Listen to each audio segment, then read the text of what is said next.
எனக்கு உடம்பு ரொம்ப சரியில்லாமல் ராமச்சந்திரா ஹாஸ்பிட்டலில் நான் வந்து சுயநலம் இல்லாமல் அங்கே இருக்கும்போது நான் பார்த்துக்கிறேன் அண்ணன்னு சொன்னாங்க. அது வந்து குடும்பத்தார் வந்து மறுக்கவே முடியாது.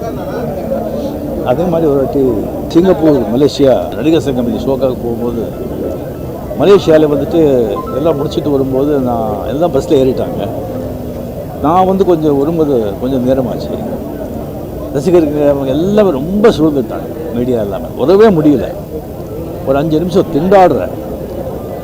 அந்த பவுன்சர்ஸ் எல்லாம் இருக்காங்க, யாரும் ஒன்றும் பண்ண முடியலை. எல்லாரையும் ஒரு அடித்து விரட்டி அப்படியே ஒரு பாதியாக்கிட்டாங்க. அப்படியே பாதியாக்கி அப்படியே பூ மாதிரி கொண்டு வந்து உட்கார வச்சு, என்ன உங்களுக்கு ஒன்றும் இல்லையே, நீங்கள் சௌக்கியமாக இருக்கீங்களே, ஒன்றும் ஆகலையேன்னு கேட்டாங்க.